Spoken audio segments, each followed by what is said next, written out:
हुजूर में कोई शक नहीं। एक दिन आके कहने लगा कि बताइए मेरी मुट्ठी में क्या है।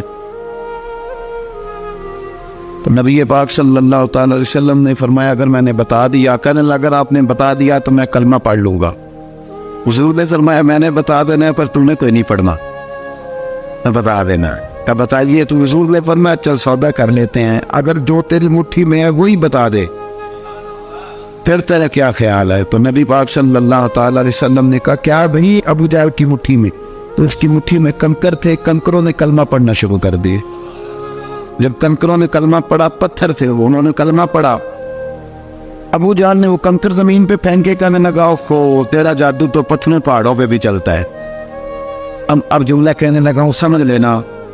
अबू जहल गोश्त का आदमी था, कंकर पत्थर थे, पत्थर कलमा पढ़ गए। गोश्त का आदमी था पर कलमा, क्योंकि यहाँ क्या था शक, उसने आगे नहीं बढ़ने। गोश्त का शख्स होके पत्थरों से आगे निकल नबी पाक सल्लल्लाहु अलैहि वसल्लम की खिदमत में आया। बल्कि वो जो यहूदी वाली रवायत है उसके पस मंजर में भी बाज़ मुहद्दिसीन ने लिखा है, उसको भी इसी ने भेजा। कहने लगा जाओ नबी पाक से जाके कहो अगर वो दरख्त आपका कलमा पढ़े तो मैं भी पढ़ लूँगा। दरख्त, अब दरख्त होते तो जानदार है पर कलमे तो कोई नहीं ना पढ़ते। दरख्त से भी तो इंसानों से कलमा पढ़ने की बात, अगर दरख्त पढ़े तो मैं पढ़ लूँगा। नबी पाक सल्लल्लाहु अलैहि वसल्लम दूर बैठे थे, दरख्त दूर था। और इमाम सयूती अलैहिर्रहमा ने लिखा है दरख्त भी कीकर का था। नबी पाक सल्लल्लाहु अलैहि वसल्लम ने फरमाया उस यहूदी से कि तू जाके दरख्त को कह कि तुझे नबी पाक बुलाते। फरमाया मैं गया तो फिर तुमने कहना जादू करके बुलाया है। एहतियात भी की, हर चीज आंखों के सामने रखी, तू जाके कह कि तुझे बुलाते हैं। वो बंदा गया, जाके कहने लगा, और इमाम सयूती ने इसको लिखा है, कहने लगे उसने नबी पाक का नाम भी नहीं लिया, क्योंकि अबू जहल एंड कंपनी को पता था कि मुस्तफ़ा के नाम में भी बड़ी बरकत। खाली नाम भी नहीं लिया, कहने लगा दरख्त वो जो सामने बैठे हैं ना वो तुझे बुला रहे। नाम नहीं लिया हुजूर का, वो जो सामने बैठे हैं ना जाअत दावतिहिल अशजारु साजिदतन। इमाम बुसीरी कहते हैं दरख्त आया और सजदा करता हुआ, जमीन चीरता हुआ आया। किस तरह आया? पहले आगे झुका, फिर पीछे झुका, दाएं झुका, बाएं झुका। यहाँ भी लिखने वालों ने लिखा है कि वो ना दरख्त अपनी जड़ें उखेड़ रहा था। जब चलना था ना उसने हुजूर की तरफ आना था तो आगे दाएं बाएं हुआ, जड़ें उखेड़ रहा। लेकिन हमारे उस्ताद जब हमें ये रवायत पढ़ाया करते थे तो कहते थे जड़ें नहीं उखेड़ रहा था। जब उसने सुना मुझे नबी पाक ने बुलाया तो उसे वजद हो गया था, वो झूमने लग गया, झूम रहा था। हुजूर ने मुझे बुला लिया, जाअत दावतिहिल अशजारु साजिदा। तो दरख्त आया, उसने आके नबी पाक को सजदा किया। लकड़ी का बना हुआ दरख्त है, सजदा किया।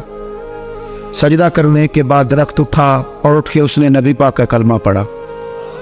वो जिसको अबू जहल ने भेजा था ना यहूदी, वो दरख्त की हालत देख के कलमा पढ़ गया। ये कलमा पढ़ गया, लेकिन ये भी बेईमान कहने लगा होए इनका तो दरख्तों पे भी जादू चलता है।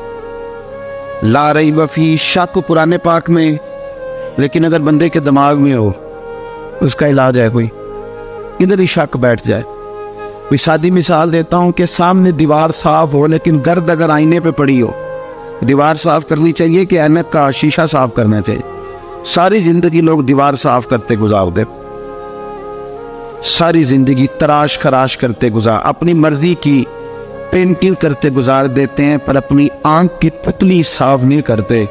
आंख की पुतली साफ नहीं करते। किसी ने हजरत रूमी से कहा था हुजूर दुनिया में कोई अच्छा मिलता नहीं, फरमाने लगे थोड़ा रोना शुरू कर ताकि तेरी पुतलियां वुजू कर ली।